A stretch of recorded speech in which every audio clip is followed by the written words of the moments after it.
Hi, I'm John Woods with the Ralphie Report. Yesterday, the Colorado Buffaloes concluded their spring practice with a quick 42-play spring game in front of a very estimated 7,150 fans at Folsom Field. With 16 total players unable to participate due to injury or personal reasons, and only 2 early enrollees from the class of 2012, John Embry was forced to make do with a limited roster. In fact, 4 of the 5 touchdowns were scored by current or former walk-ons. In each half, the team gave its skill players some work in 7-on-7 drills before moving to a full 11-on-11 scrimmage. With many of those players missing from the defensive side of the ball, the game turned into a showcase for an offense filled with new faces. All of these skill position guys had strong performances to varying degrees, and these guys will be key next season.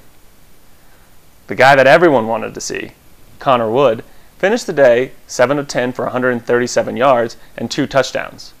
He also had some very good-looking passes in the 7-on-7 portion of the scrimmage. His throws displayed a touch, and his arm seemed to be able to make all the throws, even the very few deep balls that he did attempt. He doesn't throw the tightest spirals, but you can tell that he grew up with a quarterback pedigree, and he knows what he's doing.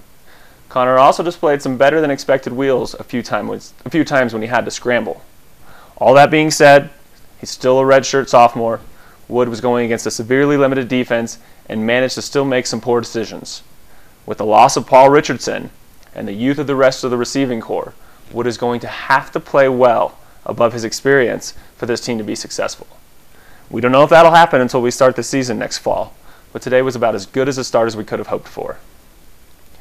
Josh Ford lived up to his reputation as Mr. Spring with a fantastic performance for the second year in a row. Ford, working with the second and third team offenses for the most part, finished with 141 total yards and had several long runs, including touchdowns of 43 and 36 yards where he broke multiple tackles. In fact, almost every run he had, Ford broke multiple tackles, and he was never brought down by the first contact. Now, before we go about anointing Ford as the next big thing, it needs to be remembered that he had a very good day last spring, and he didn't see much playing time in the 2011 season. Plus, he was running against those second and third team defenses that were missing many of the players that would be on the 2 and 3 deep. Tony Jones, who is the projected starter for next year, and from all reports has had a great spring, took nearly all the snaps with the first team.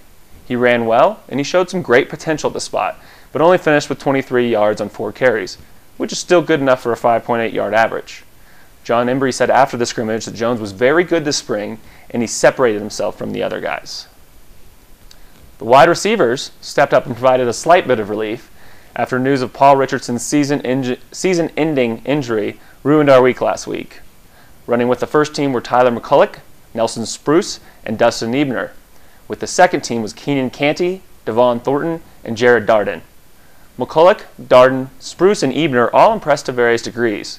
Both McCulloch and Darden made some catches where they used their height to their advantage and came up with a ball that they otherwise wouldn't have.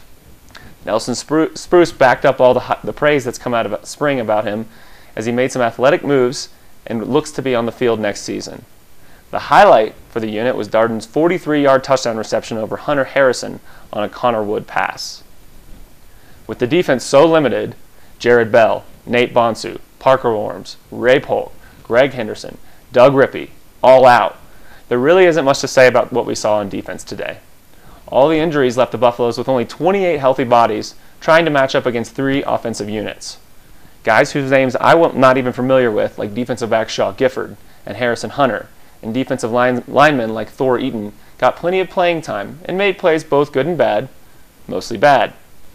Now, we sit and wait until reinforcements arrive and fall practice begins, eagerly awaiting the start of the 2012 season, when the team takes the field against the Colorado State Rams on September 2nd. Until then, we'll have plenty of coverage for you on the Buffaloes this summer. For the Ralphie Report, I'm John Woods.